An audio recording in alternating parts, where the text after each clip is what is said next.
3 वर्ष झाले आम्ही ट्रीटमेंट घेत आहोत. त्या हॉस्पिटलमध्ये 5-5, 6-6 महिने आम्ही ट्रीटमेंट घेत होतो. तर ते आम्हाला सक्सेसफुलच होत नव्हतं तिथले ट्रीटमेंट घ्यायची, पण तिथं आम्हाला रिझल्टच आला नाही. मग त्याच्यानंतर आम्हाला पाटील सरांचं कळालं. सरांनी 1-2 मंथमध्येच ते सक्सेसफुल झालं. निशाला आणि मला जो मानसिक आधार दिला की जे शक्य होणार नाही ते शक्य करून दाखवण्यासाठी तुम्ही जे आधार दिला तो खरंच खूप मोठा आधार होता. कारण तो मानसिक आधार म्हणजे बाकीच्या केमिकल्स म्हणा ह्या सगळ्या गोष्टी तर होतच राहतात, त्या गोष्टी सगळीकडे सजेस्ट करतात. पण ज्यावेळेस मानसिक आधार देतो आपण एखाद्या गोष्टींना, तो जी ग्रोथ होते ती ग्रोथ नाही का इथेच होते. ती पाटील सरांनी आणि दीपक पाटील सरांनी ती आम्हाला दाखवून दिली की आपण मेंटली किती स्ट्रॉंग असलं पाहिजे, हे इथून सिद्ध होतं. इथं निशाला पाहिल्यानंतर ती जी ओटीमधून आली, ती जी हॅपीनेसमध्ये आली, ती कुणीच बिलीव्ह करू शकत नाही की निशा त्या हॅपीनेसमध्ये ओटीमधून बाहेर येत आहे. म्हणजे ऑपरेशन थिएटरमधून बाहेर येणं कुणीच विचार करू शकत नाही की एवढ्या हॅपीली ऑपरेशन थिएटरमधून माणूस बाहेर येऊ शकेल. You don't just deliver babies, you deliver motherhood, hope and happiness. प्रत्येक गोष्टीमध्ये हायजीन. आपल्या ज्या मावशी होत्या इथे त्या प्रत्येक वेळेस येणार, चेक करणार, प्रत्येक गोष्टी साफसुथरा आहेत का ते स्वतः येऊन पाहतात. आणि त्यांच्यावरती जे गोष्टी म्हणजे आपण म्हणतो की हत्तीला आपण अंकुश दिल्यानंतरच हत्ती सरळ होतो, ह्या प्रत्येकच गोष्टींमध्ये ते सगळ्यात महत्त्वाची गोष्ट आहे. म्हणजे दीपक सरांचं आणि मॅडमचं जे वर्चस्व आहे, म्हणजे जे की त्यांनी एक पर्टिक्युलर पेशंटसाठी ते एक त्यांचं समर्पण दिलेलं आहे. पेशंटला प्रत्येक गोष्ट ही चांगलीच भेटली पाहिजे, हायजीन भेटली पाहिजे आणि प्रत्येक गोष्ट ही पेशंटला सॅटिस्फॅक्टरी भेटली पाहिजे.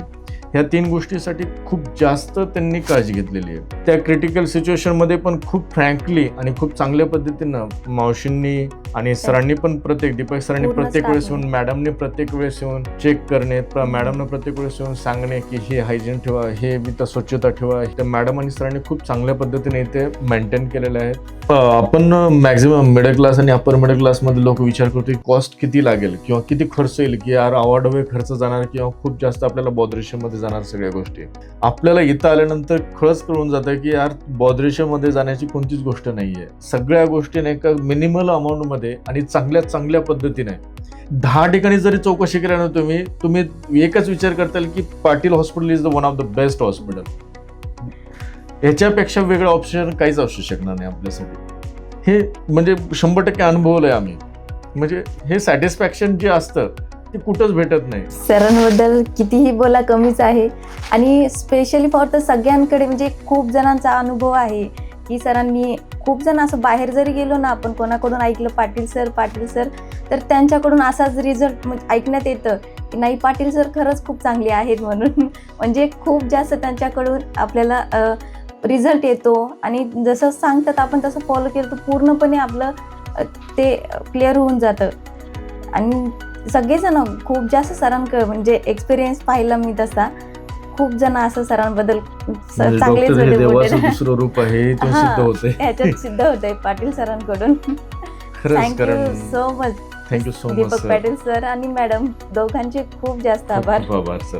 नमस्कार, मी डॉक्टर पूनम दीपक पाटील, पाटील हॉस्पिटल. आपण पेशंटला सिझेरियनसाठी घेताना पारंपरिक पद्धती आणि इलेक्ट्रोसर्जरी यामधला फरक समजून घेऊन पेशंटला पारंपरिक पद्धतीमधून होणारा अतिरक्तस्राव, वेदना यांच्यामधून इलेक्ट्रोसर्जरीने कमी रक्तस्राव, वेदना न होणे आणि जखम पटकन भरून येणे यासाठी नक्कीच मदत करू शकतो.